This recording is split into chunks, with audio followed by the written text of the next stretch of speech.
So what is going on, Toro Tim? How are you?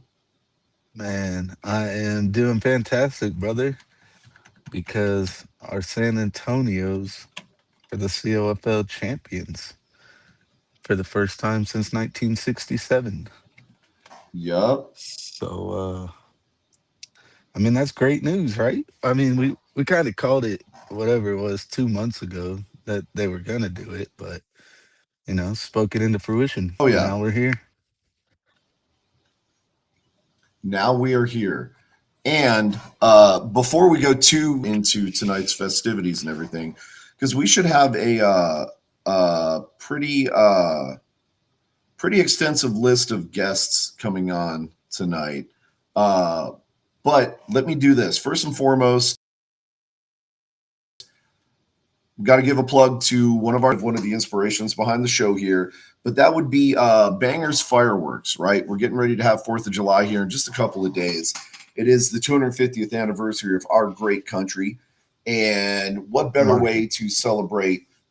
Yeah, what better way to celebrate America than blow stuff up with fireworks? Uh, and so one of the team owners happens to also own Bangers Fireworks, and so I wouldn't be doing my job if I didn't also give a terrible shout out and plug to obviously Bangers Fireworks. So if you Hey, guys are in an area where you can shoot fireworks off safely, make sure you swing by Bangers Fireworks. They've got the 4 locations right there, newest one in Castroville, of course, and just go check out their merchandise, man. They've got some really great stuff, and I think you'll be really surprised by the prices and the quality. So, and Bangers Fireworks, if go I'm ahead. not mistaken, right? If you spend $100 in fireworks, you get a free San Antonio Toros T-shirt. Saw an Uh, advertisement for that on the Facebook page. that could very well be. I have not had a chance to look into that too much, but that sounds like something that an owner of a football team would do, right? So buy $100 of merchandise, get a free Toros T-shirt, and what could be wrong with that? So, uh, Now, if you want do to go to Bangers Fireworks and pick you up some goodies for the weekend, don't be one of the guys who doesn't go to work with all 10 fingers on Monday. You know, That's true, don't be right? one of No, those guys showing no up. Jason Pierre-Paul. Okay, we all know how that worked out for him. Although I'm going to guess it worked out that he was on defense because he didn't really have to catch, so he didn't need all of his fingers. But that's a whole different story, right? Um, Another group that we met through all of this, the tailgating and everything, is Velada Vodka. And so putting a little splash screen up on them because I got to tell you, Tim, we all know SAJ likes the alcoholic drinks. This was very, very impressive for me. Oh, and look, Lori just happened to do a plug herself. Where would you go, Lori, if something happened to you? Let's say you had a firework accident. Where would you suggest all of our fans go to? And while Lori's responding to that, I'll continue plugging Velada Vodka. They set up their tent right across from us at one of the tailgates, and then kind of subsequently, stayed very close by. And I'm glad they did because they had some incredible, incredible drinks. Tim, do you remember some of the stuff that they had? Yeah, man, the mango vodka. I want to say they had the mango vodka and they threw some chamoy on there, and it was phenomenal.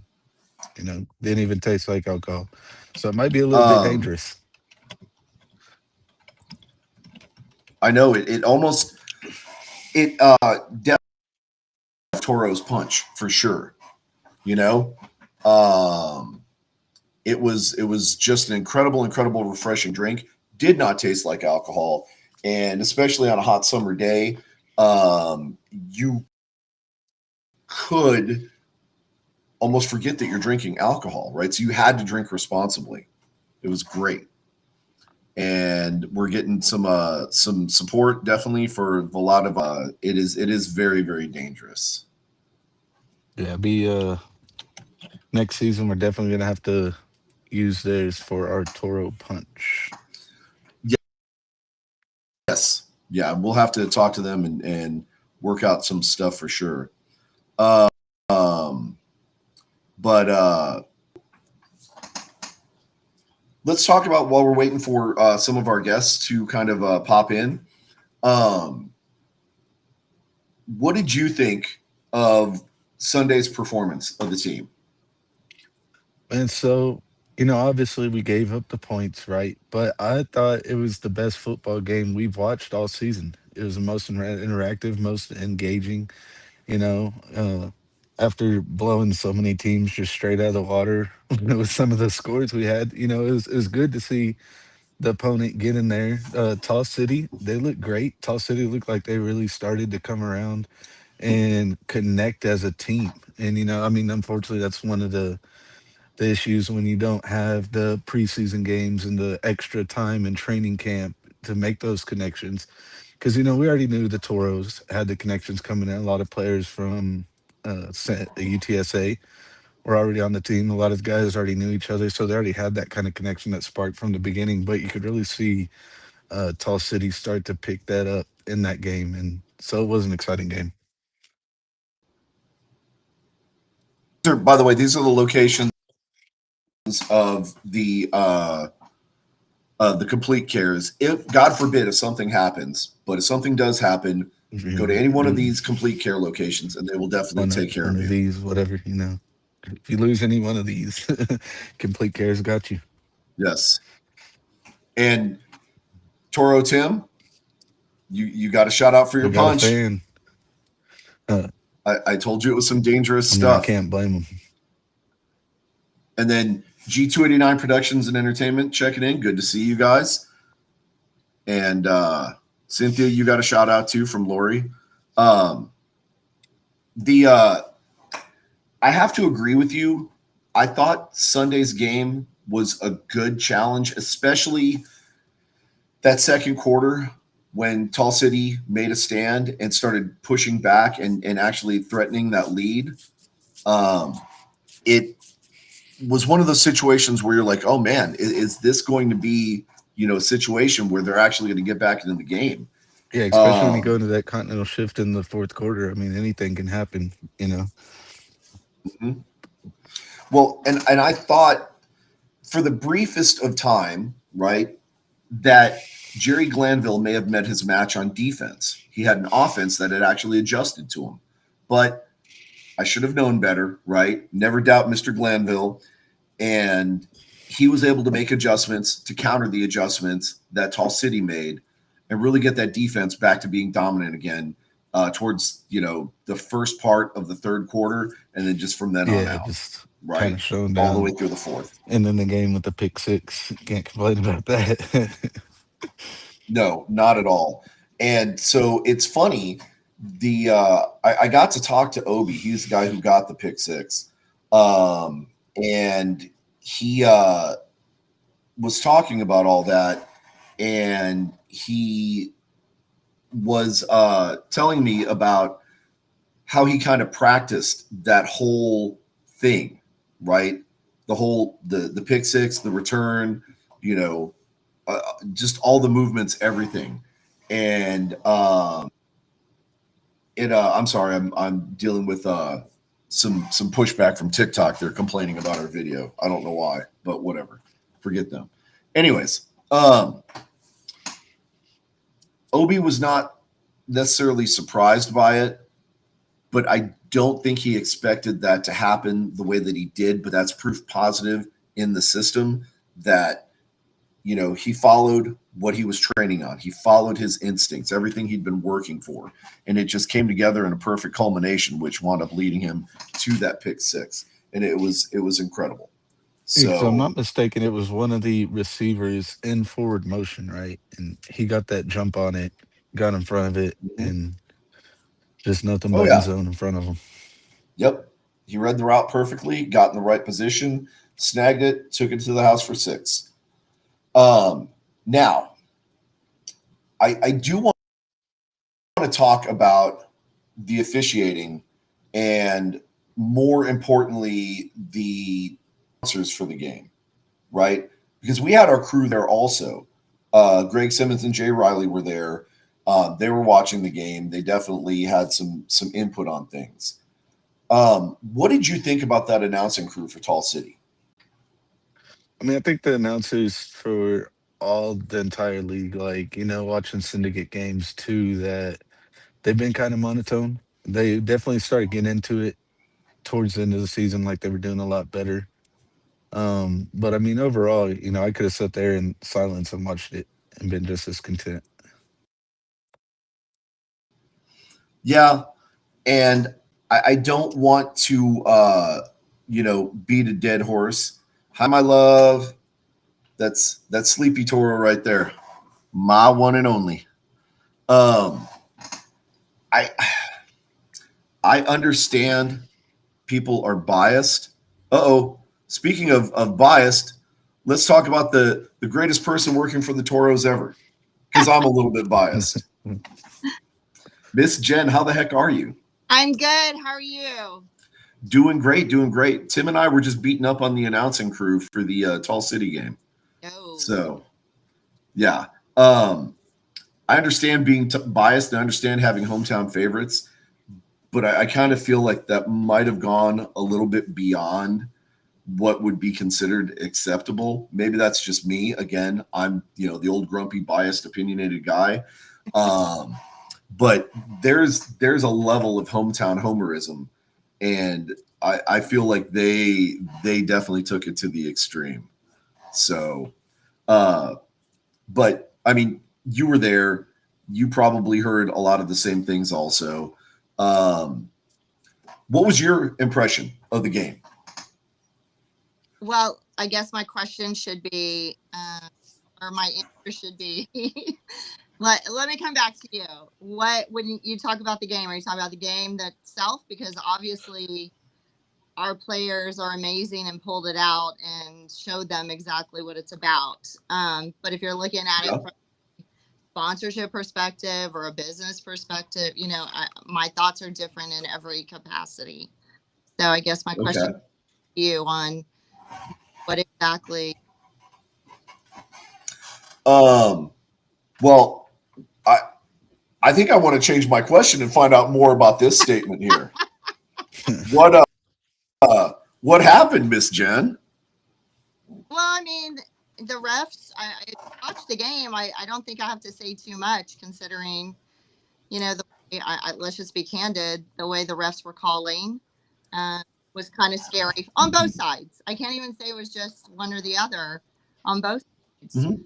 And I'm very protective of my Toros, so I was not a happy camper, and neither were half the fans in the stand. So you kind of look at it in every perspective, um, Mhm. especially when safety is a factor. It's about making sure the players are safe, and there's a lot of injury that could have been avoided if the calls were correct, in my opinion. I, I agree. Having been a football fan most of my life, I do think that player safety needs to be first and foremost. I mean, that needs to be paramount in every official's focus. And if you're not making the right calls, maybe you're not doing the right job, Right. right? Um, and either way, I mean, again, if our guys are messing up, call them out on it. That's only fair. That's the only way they're going to learn and be able to get better. Because again, we're focused on trying to get these guys to the next level. Yeah. Absolutely. So call it fair. Don't. It doesn't matter which way it goes. If somebody is doing or jeopardizing another person's safety, that's simple. Um, Absolutely.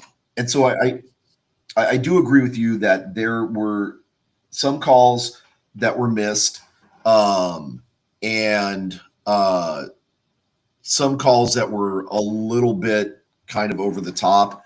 But let's talk about from the business standpoint. So, from a business standpoint, what would your thoughts be of that game? Well, from a sponsorship perspective, I mean, that's just everybody does it different. So I don't want to say one's better than the other or one's right or one's wrong. We all just do it different. Um, as far as, the team showing up and things happening and things being done, it was fun. I mean, it was great. they were there and things were open, and I mean, we had a game and beautiful stadium. So I mean, we move forward, and it's it's awesome. It was awesome. We were welcomed. It was good. It's just, again, everybody does things different. Not fair for me to have an opinion in that sense. No, and that's perfectly fine. Again, I just, I wanted to get your thoughts, being, an employee of the team, if you will, seeing it from the full production value, right? Because this by far was the closest game that we've had against any opponent in the CoFL. And it wasn't like, Tall City doesn't have any talent on their team. They definitely have a talented group of guys. They have a talented coaching staff. And again, I mean, they showed that. Now, I do agree with some of the comments that, some of the announcers made about, if the Toros were to play the black gold again, that it would be a black gold, a little bit bold of a statement and kind of taking a little bit away from the talent that we have. But that's a whole different story. We could get into that and talk about that for hours. We're not really going to. Well, I'll say about that is I'm biased and I don't believe it. So there, bring it on. Fair enough. I would put the Toros up against any of them. We have an amazing team, amazing coaching staff, amazing owners, amazing fans, and show up. I mean, we had more fans. Let's go. We had more fans on our side, on the visitor side, than they did on theirs. So, and they drove to Midland to be there. So I don't, know. Yeah. So I'm biased. Sorry, everybody else. I'm really a biased person. Yeah, I mean, the coaches and the players will tell you it's hard to beat a team 2 times in a season, right? But of course, the Toros would have beat the Black Gold 3 times in a season had we played them again. Absolutely. Right. They did have some good talent, and there were some things that happened that probably shouldn't have happened. And I'm not a coach, so, I can't tell you the specifics or the exacts. But what I can tell you is our team is strong. And even on a oops, they come back full force and take it out, and they proved that in the game. So I don't need. We've just got way too much talent, and we're very blessed to have the crew that we have on the field, off the field. Our players are just amazing. So I'll stand behind that all day long. Oh yeah. And let's see what agreed. Toros would definitely take any opponent, and sorry, not sorry. Agree. Yeah. We also have the coolest fans.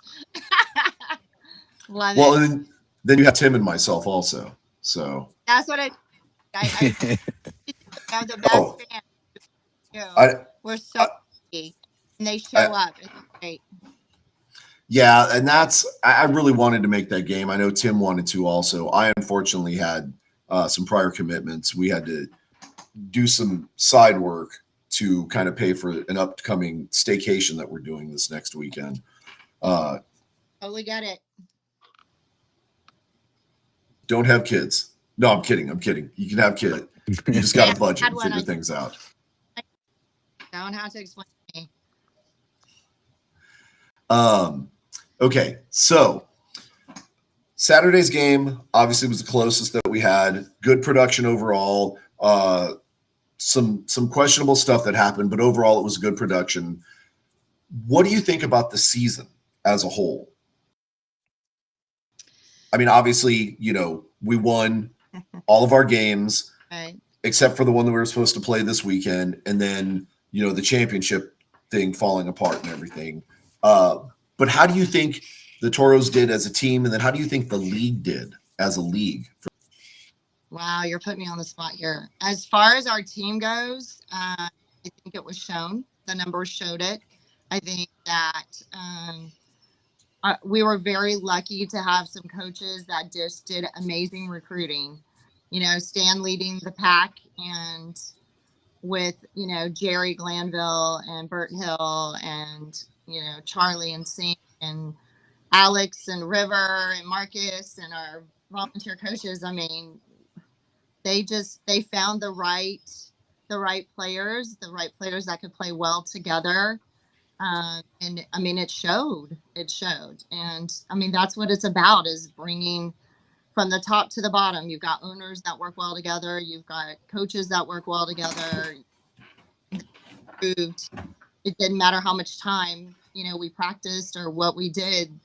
They showed up and showed out. And I don't have to, again, have to, elaborate on that. I think the proof's in the pudding on the field. So, whether we had a game on the 5th or not, there's not a doubt in my mind we would have went in and dominated. So that's not even a question. As far as the league as itself, it saddened me to see some of the challenges that the league had. But again, we pivot, we made things happen. We changed what we needed to from our side. I know all the teams are doing the same thing to, those that are still standing and those that didn't make it. But the league, without saying too much and saying enough, I mean, I can't wait for 2027. Let's just go there, and the growth that's going to come with it. That's probably the best thing to say about the league. We've learned. I think everybody's learned, and I think that you're just going to see better and better. And if I have my way, I want all my same players back, unless they go and take the next level. But I can't fight that. Yeah, I What's mean, from up, the Bobby? fan perspective, when the team started dropping out, you're like, oh crap, like is everything falling apart right now? That's obviously not the case. 2027, the league's going to bounce back stronger than ever. Season 2 is going to be even better than the first season, and it's just going to keep building from there. Absolutely. And I mean, let's be honest, everything in the first year has growing pains, whether it's an individual team or is it multiples, because you're walking into something you don't know. You're walking into unfamiliar territory. And as much as even ourselves, we like to think we were put together and things were going, but there wasn't a game or an event or an activity that we had that didn't have to pivot at some point.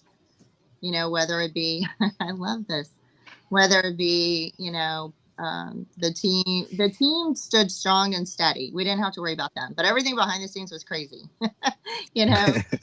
Used Yes. to setups to, I mean, and it happens, but the fans were very understanding and embracing, and folks like yourself that are very supported and backed us. And we went out every game and put on a product and a show. And whether the PA system was not where we wanted it to be, or a tent was blowing, we made it happen and executed. And we had great sponsors that supported it as well. The tailgating from day one to the last game grew crazy, thanks to you guys for sure. But I'm just saying, so because everything was in a growing status, now we get to go into heaven with everything else, so we're really excited about it. Yes, sir. So let's do this. We're going to talk about 2027. We probably ought to bring this gentleman into the mix. Oh, thank God. The most elusive guest I've ever tried to have. I've been trying to get this man on the show for, God, at least the full season for sure. And maybe even back to, the other football club days. But Josh, welcome to the show, man. Yep. And just like that, he's gone. And there he goes. I was to say, that's the guy to have for sure. He's led the pack, so that is the gentleman to have. And I would say, from what y'all did for the fans just here in this first season, between the community outreach events and everything, the team did a phenomenal job, better than we've seen with some of the the league we're not going to speak about, that didn't do any of that kind of stuff for us. So I'm really excited for next year. We are too. I hope that Josh gets to come back because he can elaborate a lot more on some of this stuff than I can for sure. So hopefully you get him back on there. There he is. Let's bring him on and have him talk. Please do.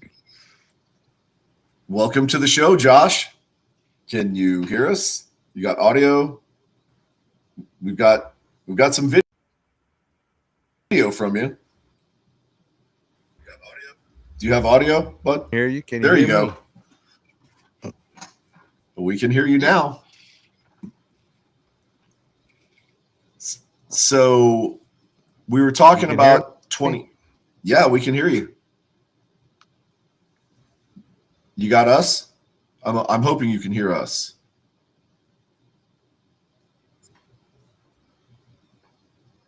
I'm not sure if we got a little bit of a delay or something going on here.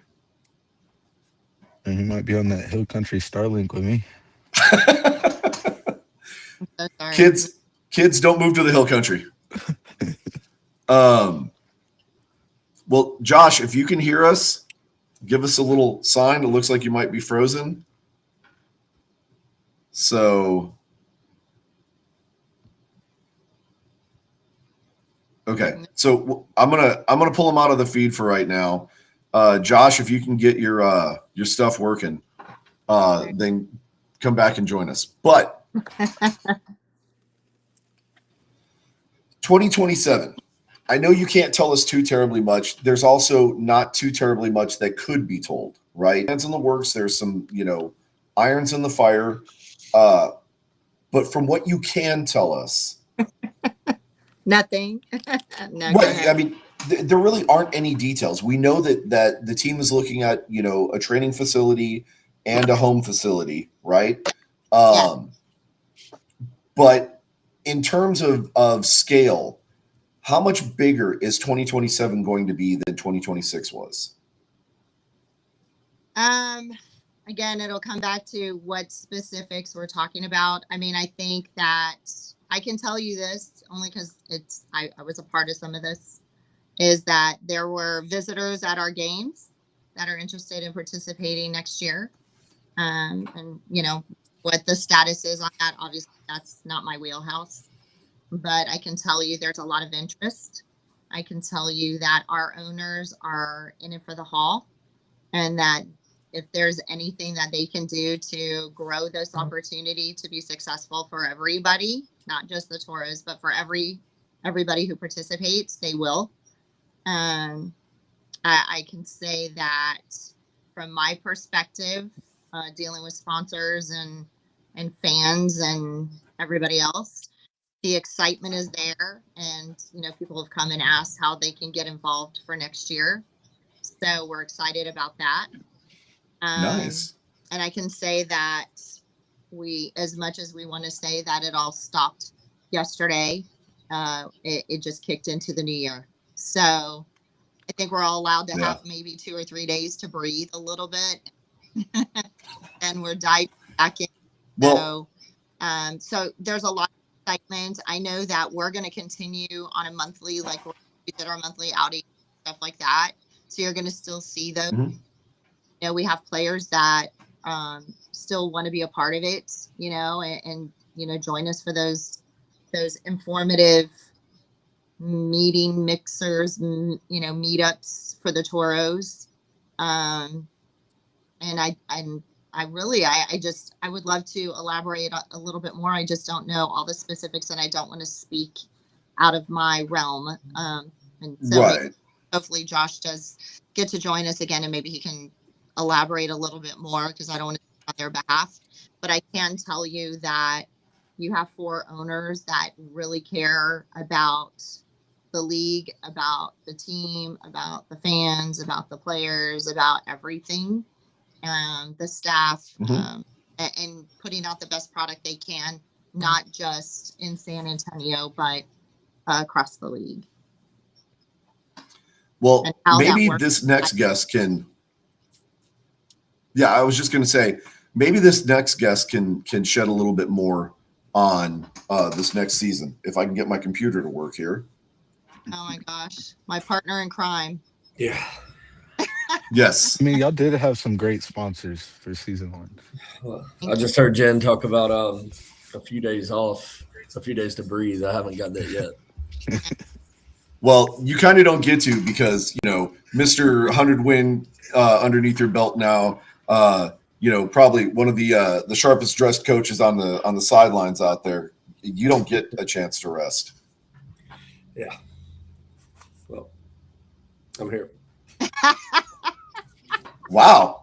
See, I heard flattery gets you everywhere, Coach, and my response to that is, well, I'm here. I'll just mess with you, Coach. So we were talking about things that we can look forward to for the upcoming season. Obviously, you can't give us a whole bunch of details, but on the from an aspect of scale, you can look at it from presentation or competition level, talent, whatever you want to say. How much bigger is 2027 going to be compared to 2026? I mean, the only thing I can hope for is a lot more stability as a whole. Whether that's 4 solid teams or 6 solid teams or whatever it is, just a league where every single team has a staff that's paid in full. The players are paid what they're supposed to get paid, and that they get all the amenities, the housing, the meals, whatever it's supposed to be. And at the end of the day, we play a full season with no games canceled or anything like that. Excellent. Obviously, nothing's been set in stone yet. We haven't, you guys haven't really laid out any plans, but you have dreams, you have a vision. What are we anticipating for this training facility that you guys are looking to establish? Is it just going to be a training facility? Are you looking for like a home field for the team that you can use for training facilities? What are we looking to do in the grander scheme of things with this? As far as the facility is concerned, if you know the like D1 sports facility chains where they do private training, you can go lift, you get a membership there, get personal training, have a turf area to do field work, things like that.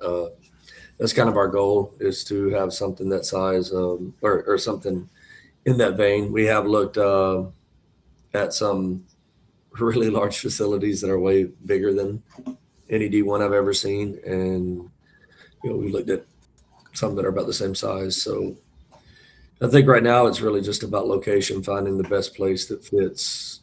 If we can find maybe a place that's somewhere near where perhaps we're playing games or something like that, then that would be idea. I think there's always the chance of us building from scratch, but I just take a lot from there. But the main thing, like I heard Jen say when I came in, is we're looking to do things that haven't been done before, and to really build here. We don't want to, we want to be the trendsetter for this next level of professional football, and just bring stability that, we can do it and that the teams around us can do it. And we feel like having our own facility is something that's rare to my knowledge outside of the NFL. There's no pro outdoor football team in the States that has their own indoor facility.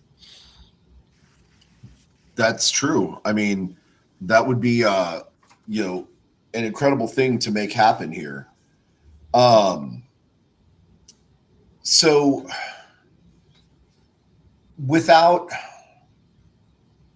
I'm trying to ask this. I know you're going to have a little bit of a biased answer, but from a coaching standpoint, from a fair, somewhat unbiased coaching standpoint, how do you think the season went overall for the team?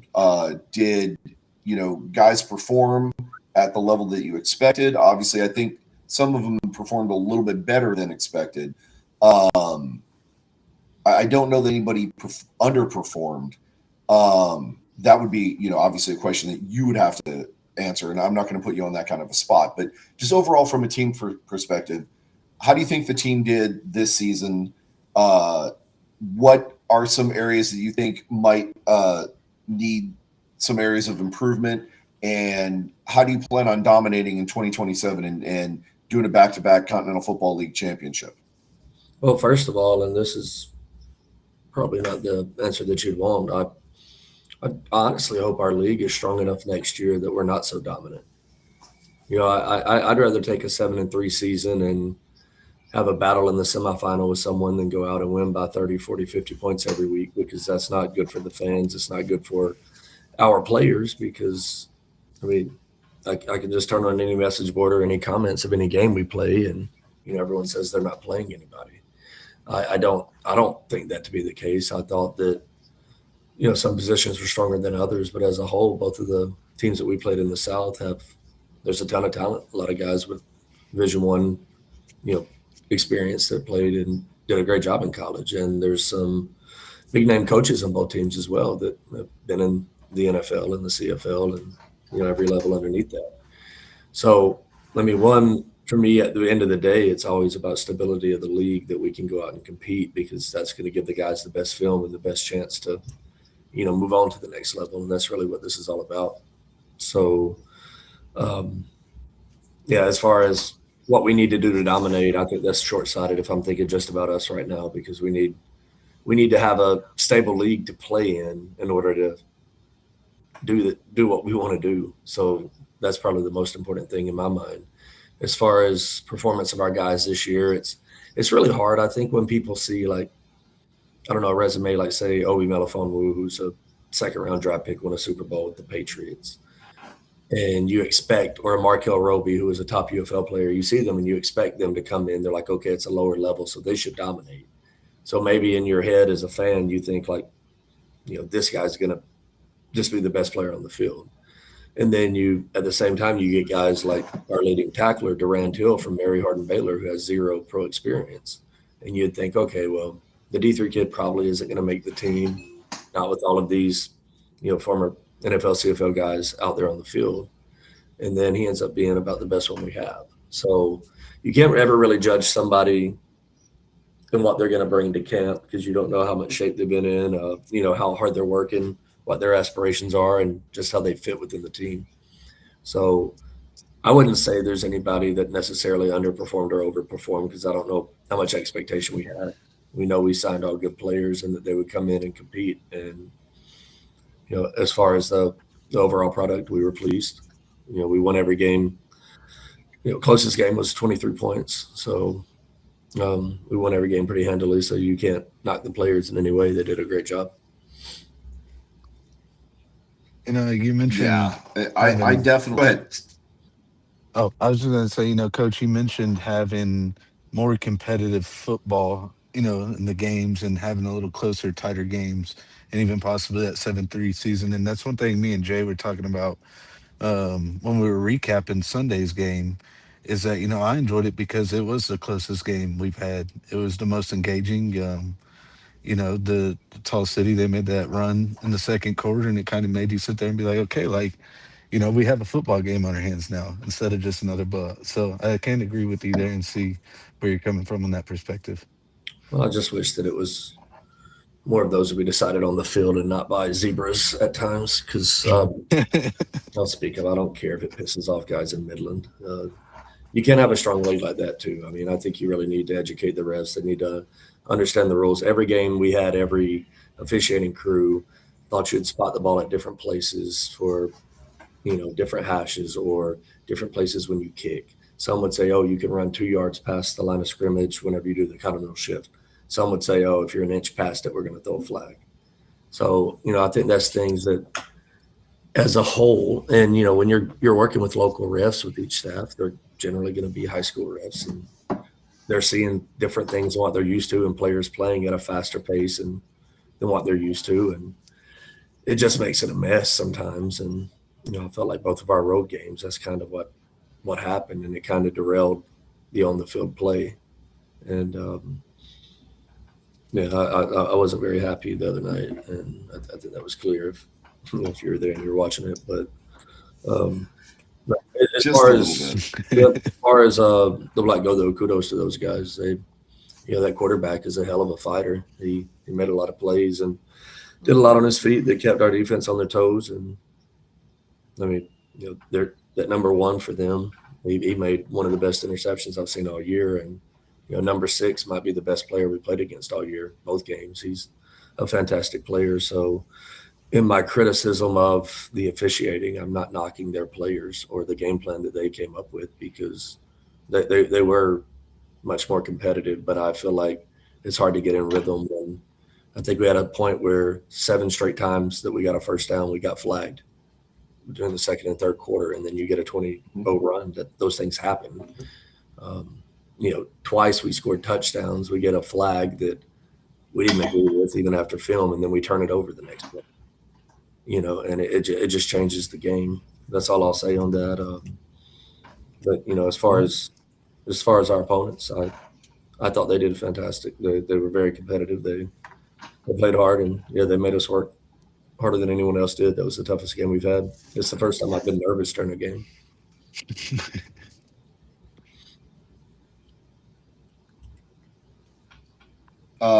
Sorry, I'm texting with Josh. It looks like I'm the X factor here. My internet is not cooperating on my computer.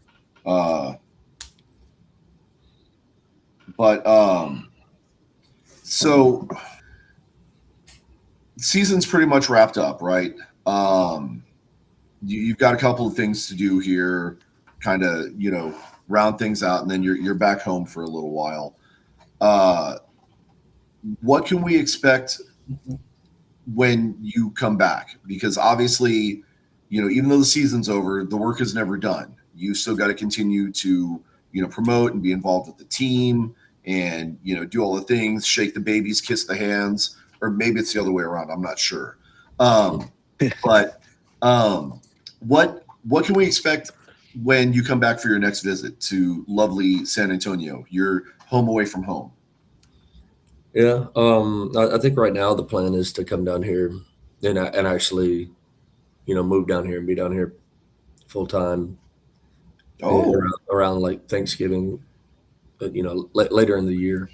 I have to go back. I have some obligations back in Tennessee that I have to go handle. But the plan as of now is to be back in November and get to work. Where one thing that I really like to do is kind of take the model. I spoke with Jen about it. I spoke with Josh about it. Is through all my experience in Europe, we did a lot of building fan bases for places that maybe didn't have that many. And for me, it was always going in through the youth, through the schools, and being able to, you get the kids interested, and you give a 200 elementary kids or middle school kids tickets to come to a game.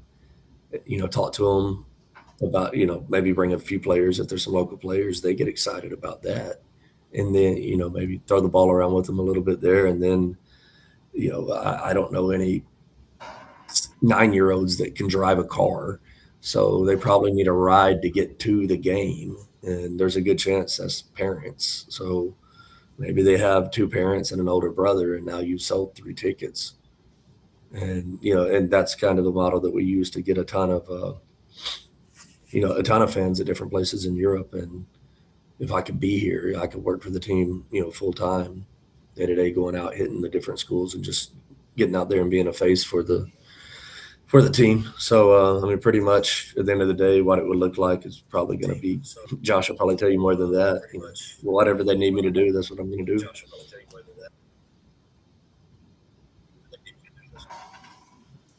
So, Josh, would you like to jump in here and comment now that I think we finally got you?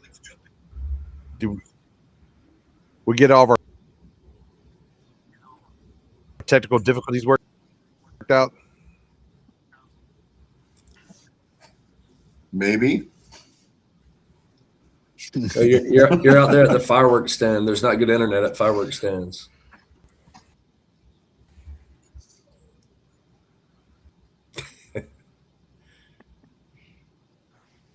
Yeah. I think there's a little bit of a delay there. About 23 seconds. And counting. Josh, you got us, buddy? Yeah. Okay. I just did an hour-long podcast.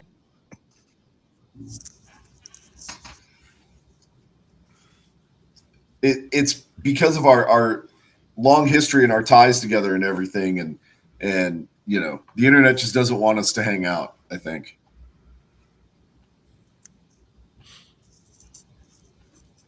But okay, let's do this. because there's a little bit of a time delay and everything's Possible. going on. We won't keep you long, Josh.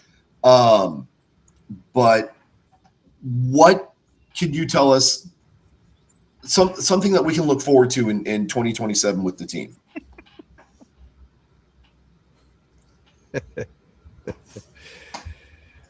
Something to look forward to in 2027. And if you guys can hear me, move your hands or something, because I doubt you can hear me. But something to look forward to is getting back. You know. Okay. And that's definitely something that we're looking forward to. I'm assuming that, we are going to be helping encourage the league in kind of solidifying some things, because it seems like our ownership group has pretty good experience with running this, along with, the syndicate, and Tall City's got some, pretty sharp people on board with them as well. I'm not dissing the North or anything like that. I just don't know enough about them to maybe give them the same compliment. But I'm assuming that we will kind of try and consolidate, re-strengthen, and get some stronger opponents for this next year, so we can, in fact, have some really good competition and get really good game film on these guys. Is that a safe assumption?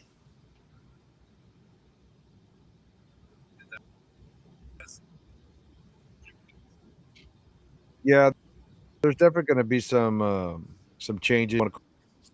Realistically speaking, these teams in the South are strong. The Tall City and Texas Syndicate and us, and we're going to try to stay as unified as a group, as supporting each other, sticking together, so to speak. And I know we've already talked to league ownership. We've talked to Manny, and he sees what we've been able to accomplish down here. So many of these leagues get to where we're at, and they don't even get to take the field, so to speak. And we were able to complete all in a good fashion. And then we still got the Tall City and Texas Syndicate playing this coming Saturday night. So and that off the season, we would have liked to have a season.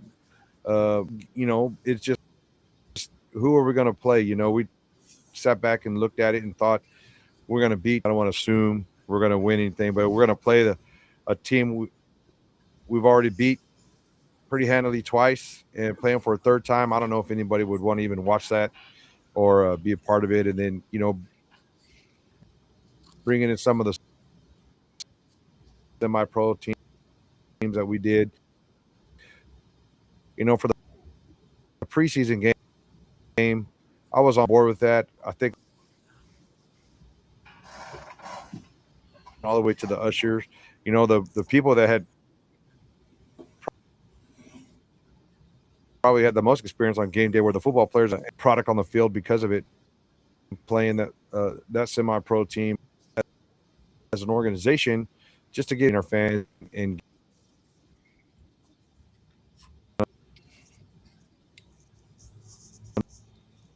under our belt.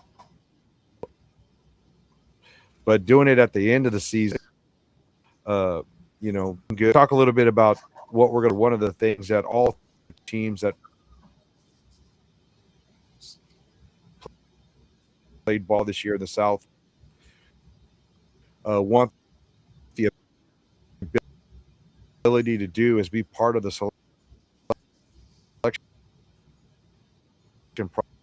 process.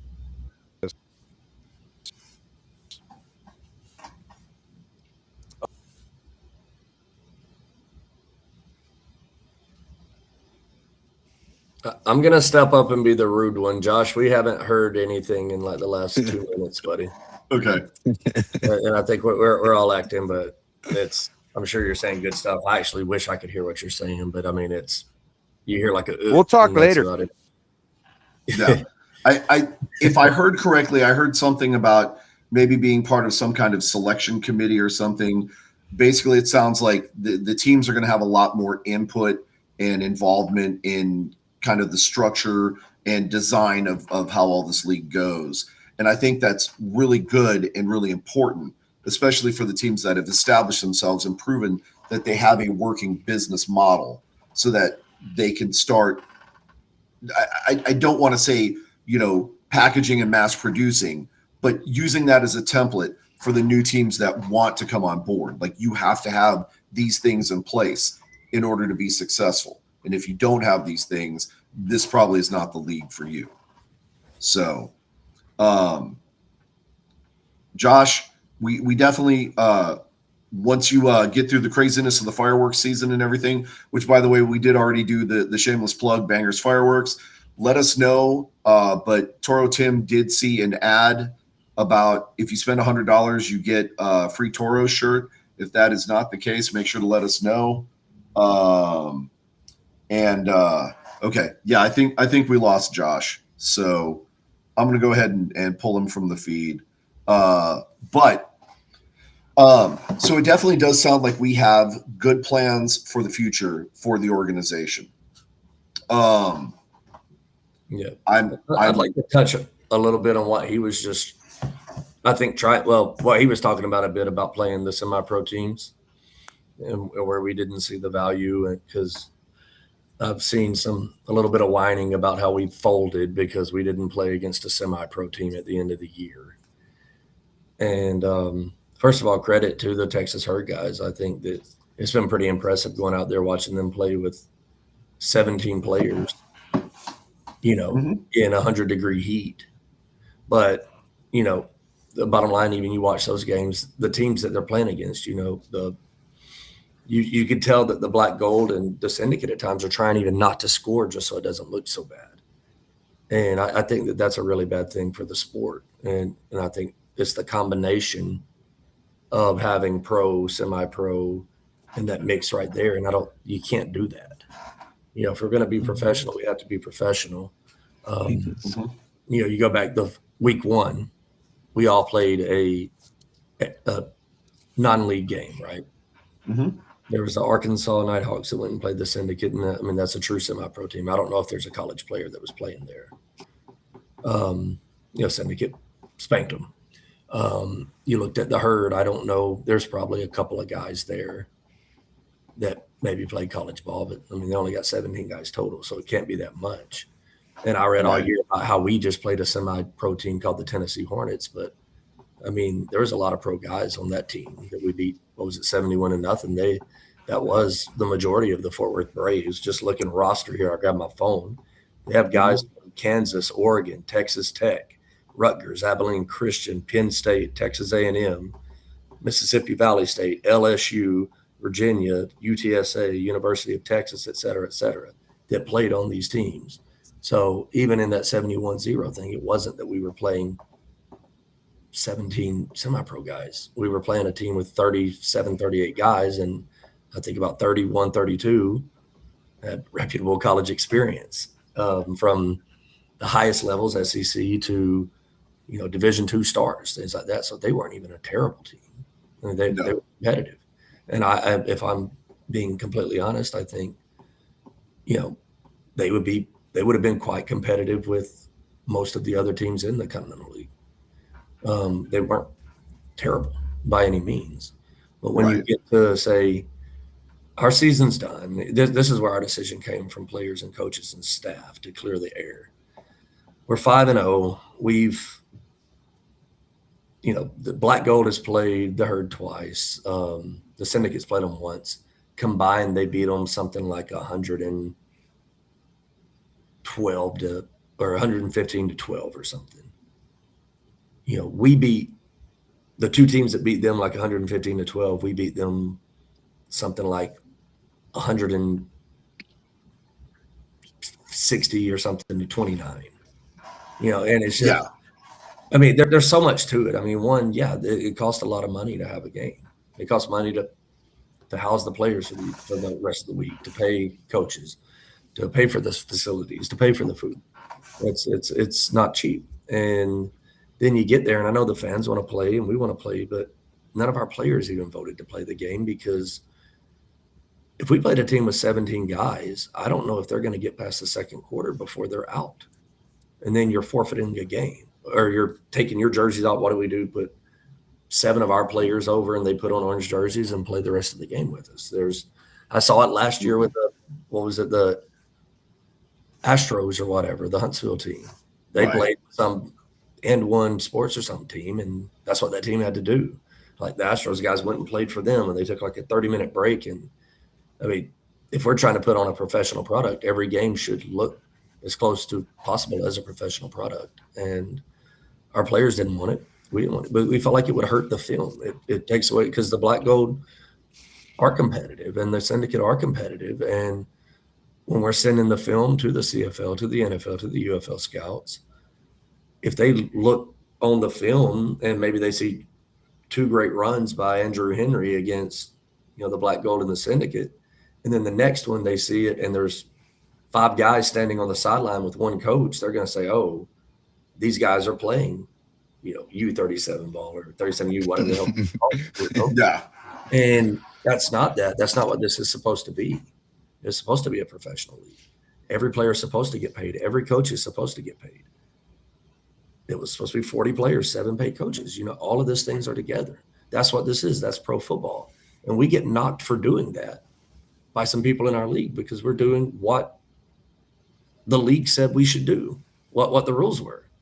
We didn't pay one player or coach 1 cent more than what had been agreed upon by the league.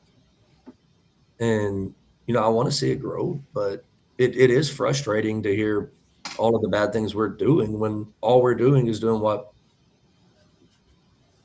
the league was supposed to be doing the whole time. And,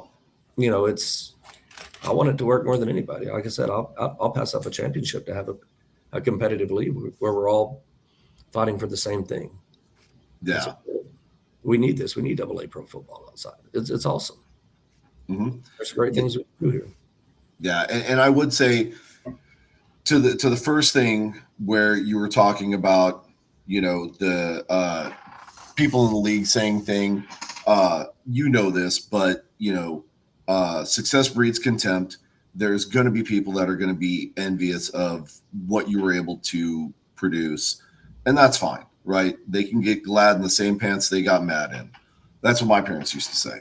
Okay. But to the other part, you are 100% right that we do need to have a successful league and we do need to have teams all fighting for the same thing, because ultimately evenly matched players are going to have opportunities to show what they truly can do. If you're playing a team that is not at your same level, you're going to roll all over them. Yeah. But that game footage is not going to look the same, because what was the challenge, right? Like, let's say you gave the ball to LeColby and told him to get past me. I think we know what's going to happen there. And how's that going to look on LeColby's film? It ain't going to look that good because he mowed down a 51-year-old, right? Like, so I 100% agree with what you're saying. Is Jen finally back? Yes, there's Miss Jen. There we go. We had to retire to the comfy interview position, and that's okay. So this next season, more competition, better overall structure, and we get to see you back here. You're talking about potentially moving down here to San Antonio. I will say, if that does happen, I owe you a beer, and I need to take you to a real San Antonio, a real South Texas barbecue place, because I know you guys in Tennessee think you know what barbecue is, but we got something for you. Okay, Coach? What's your favorite Bill Miller's? Ooh. Coach, so have you ever been to Bill Miller's yet? I haven't. Okay. Bill Miller's is basically the McDonald's of barbecue. Yeah, I mean, I see them everywhere here. Mm-hmm. And that's why, because they're like the Bill Millers of barbecue. No offense to Bill Millers, right? If you guys are watching, I'm not trying to take shots at you. You guys make some incredible fried chicken and some wonderful tea, sweet or unsweet, however you like it. They make it good. But it's kind of and the tacos. I can't forget the tacos. They make some incredible breakfast tacos, right? But their barbecue, Salt Lick is a good choice. Two Brothers is another one that I would shamelessly plug.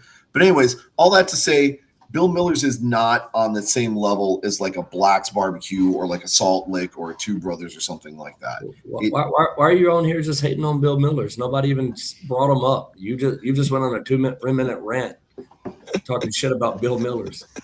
Because what did they do to you? They're just existing. They're trying to give people brisket or something. Well, we know they won't be a sponsor of our league now. Yeah, thanks, pal. Well, maybe they will because I'm taking up for them. Good point. So there you go. The antagonist helped set the stage. So again, I don't know why you're coming at me like that now. No, I'm just playing. Anyways, they have no dog in this fight. Well, they didn't, but they do now, and I handicapped that dog, so it ain't got a chance. Anyways, the point being, Coach, when you come back down, you have an open invitation for us to go someplace and have some really good barbecue. Bill Miller's. Get the green Sure, there. sure. Coach, if that's what you want, I will take you there. Okay. I might go get some Bill Miller's now. I was gonna say, they're closing. Yeah, they're closing, so you won't be able to make it. Right. But tomorrow you can go and you can have some incredible pecan pie because they make some of the best pecan pie I've ever had in my entire life. Do you want me to show you something? Do you want to see my text messages that I get from Jerry Glanville? Sneak peek from Glanville to me, our business. Look at this. Yeah, I can't read any of that. I'm going to trust you to tell me. I will read them. Friday, 8:36 p.m. Tigers win. Saturday, 8:29 p.m. What time bus leave tomorrow? Yesterday, 9:58 p.m. Tigers win. Just now, 8:59 p.m. Tigers win. So he's the biggest Detroit Tigers fan on the planet. Even we have staff meetings. If the Tigers are playing, he just has his phone on and he doesn't listen to a word we say.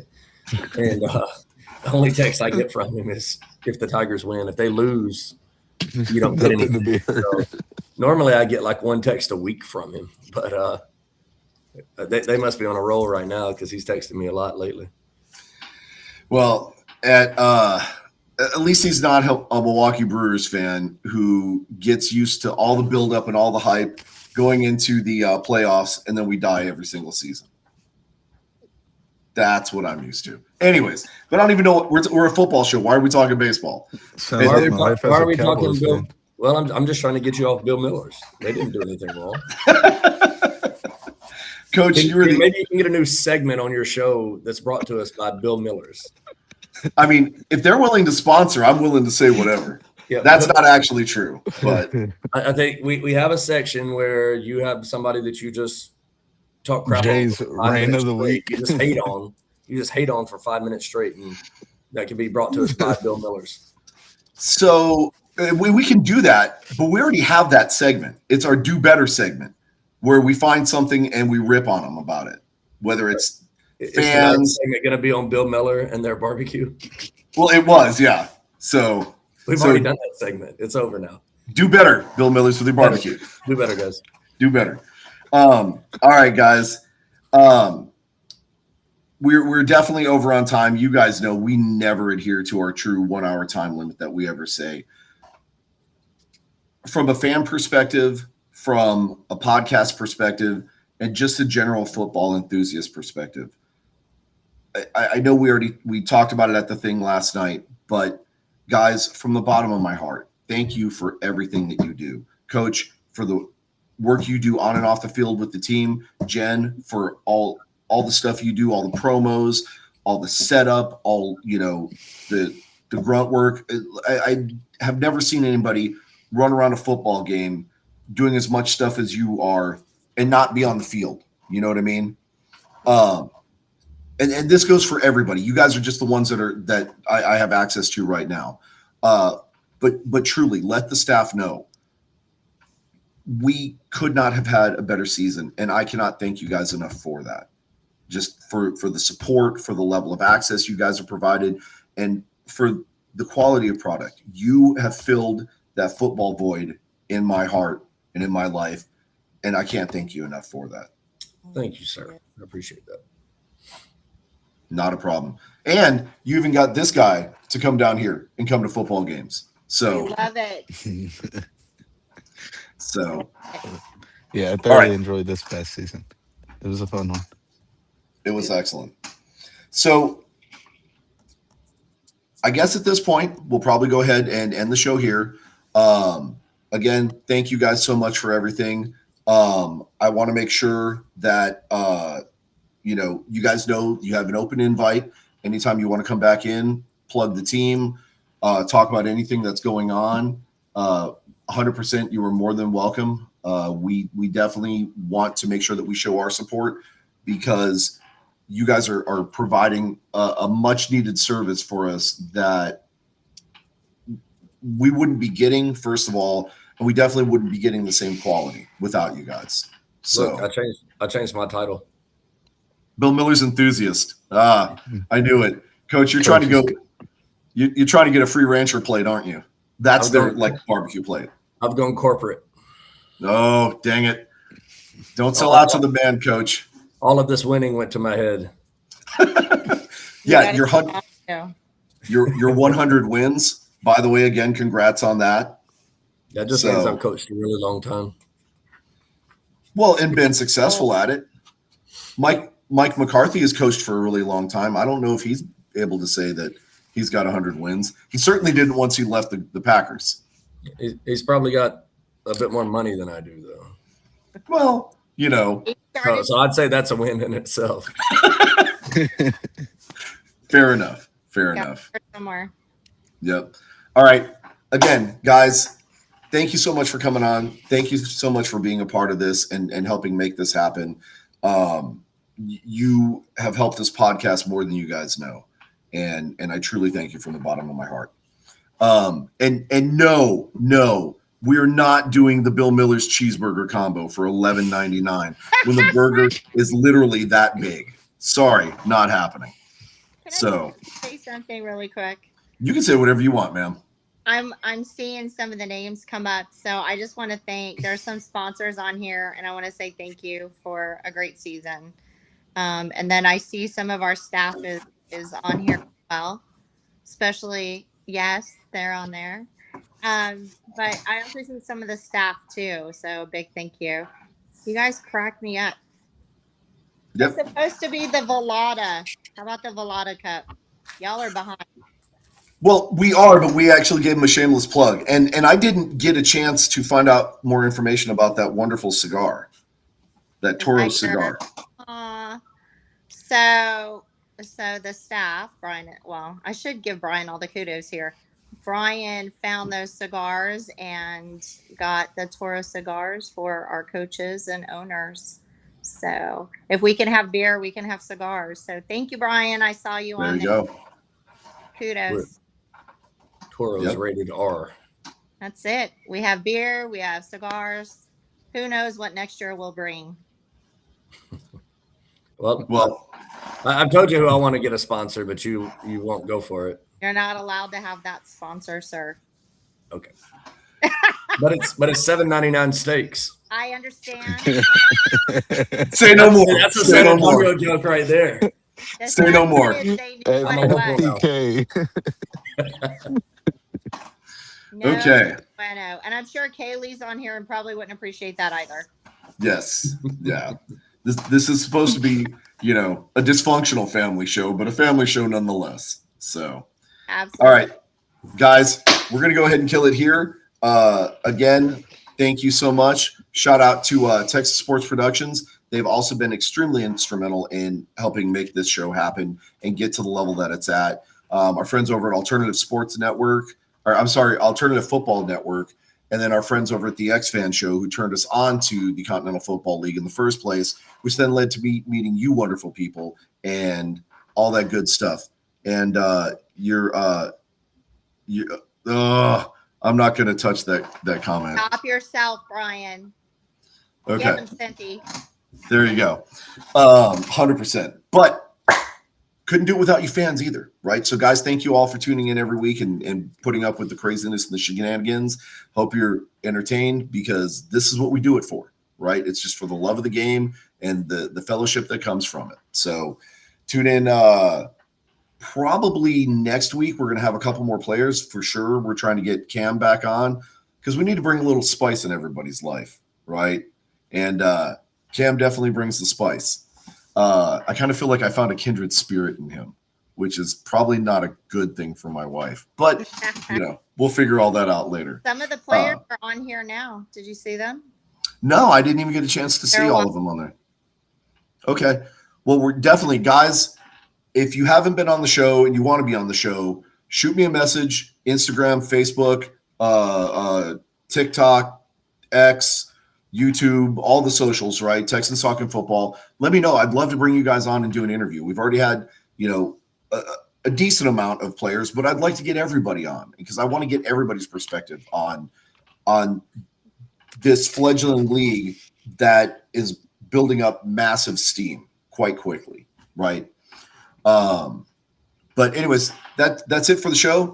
Guys, appreciate you. Much love. I'm going to go ahead and kick the intro out if you guys want to stick around for a second afterwards so we can do the after show talk. If not, if you guys got to go, I get it too. But probably next week, we'll see you guys then, all right? Vamos Toros. Vamos Toros.